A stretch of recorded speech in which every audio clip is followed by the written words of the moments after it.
बाल मन किस प्रकार से अपने आसपास की घटनाओं को देखता और परिभाषित करता है, कुछ इस तरह का संदेश लेकर प्रस्तुत है कहानी बंद कपाट। तब बैंक की नई नौकरी और नई जगह, शामें खींच कर जैसे किसी ने लंबी कर दी थी। छोटा सा कस्बा, छोटा बाजार, संडे हाट वहीं देखा। मिट्टी के तवे पहली बार देखे, पर तवे की ज़रूरत अभी पाली नहीं थी। होटल कह लो, ढाबा बोल दो, यहाँ का 5 स्टार यही था। तवा की खावला के तंदूर की ताई जैसे मनोहार सी करती थी।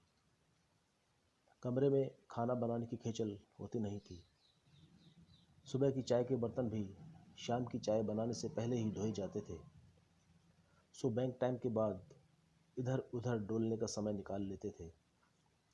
साथी ने कहा, पास के जंगल में मंदिर है। यूं कभी मंदिर, मस्जिद, गुरुद्वारा, चर्च में जाने से गुरेज नहीं किया। सो उत्सुकतावश मंदिर की ओर चल पड़े। मकान, बस्ती, सड़क छोड़कर जंगल की तरफ जाने वाली डंडी पर पैर पड़ गए थे। पहाड़ी क्षेत्र होने के कारण ऊबड़ खाबड़ जगह थी। ढलान पर कई बार पांव स्लिप होता, किसी ढेले के आ जाने के कारण।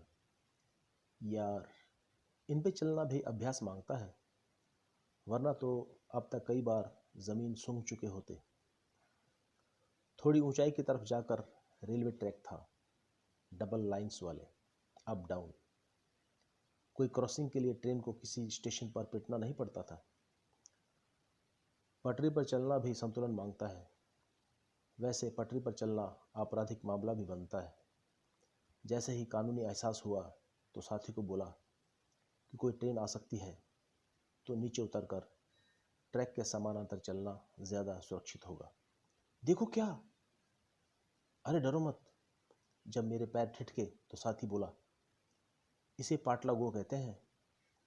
पता नहीं भाई, ना तो पहले नाम सुना न देखा। हम शहरों में पलने बढ़ने वाले कई कुदरती चीज़ों से वंचित रह जाते हैं। बातों बातों में सामने मंदिर दिखने लगा था। मंदिर की दूरी पांव समझाने लगे थे। कष्ट में श्रद्धा और हिलोरे लेने लगती है। यहाँ तो कोई मंदिर पर ताला ही नहीं। शहर के मंदिर को तो पुजारी ताला लगा के जाता है कहीं जाना हो तो। लोहे की कड़ियों वाले, पत्तियों वाले भारी दरवाजे भुतहा फिल्मों के गेटों की तरह आवाज़ करके खुले। यो देवरो छे जी।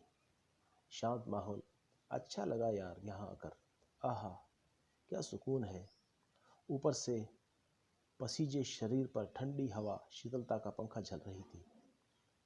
कई साल गुजर गए थे। सेवा की जगह तब्दील हो गई थी। घर बस गया था। बेटी भी आ गई थी जो लगभग 6 साल की हो गई थी। कस्बे में किसी शादी में निमंत्रण था। सामाजिक समारोह में शरीकी के पश्चात उसी मंदिर में जाने की इच्छा बलवती थी। पत्नी बेटी को बोला, चलो मंदिर में भी धोख करते चलते हैं। जहाँ तक गाड़ी जा सकती थी वहाँ तक जाकर उस पगडंडी को विचारते सोच आगे ले जा रही थी। लेकिन वहाँ खड़वंजा बन गया था। रास्ता सुगम हो गया था। लगता था मंदिर सरक कर बस्ती के नज़दीक आ गया था। पर वास्तव में था ऐसा कि मंदिर के आसपास मकान नज़र आ रहे थे। मंदिर की चारदीवारी हो गई थी। पुजारी भी तैनात कर दिया गया था। संभवतः उसके अधिकार भी तय कर दिए गए थे। हाँ जी, बोलो। दर्शन करने थे। कपाट बंद हो गए हैं, अब शाम की आरती के समय खुलेंगे। बेटी ने कहा, पापा भगवान जी कहाँ हैं? मैं इतना ही कह सका, बेटे भगवान जी के आराम करने का समय है, वो आराम कर रहे हैं। अपन अब लेट हो रहे हैं, फिर कभी आएंगे।